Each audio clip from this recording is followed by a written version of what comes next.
কি গো, দিদির বাড়িতে এসেছো অ্যানিভার্সারি খেতে? তো রান্নাবাড়ি কেমন হয়েছে?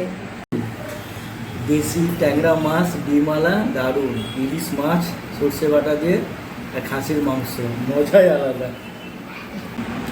ট্যাংরা মাছের ঝোল হয়েছে আলু দিয়ে, আর কি দিয়ে?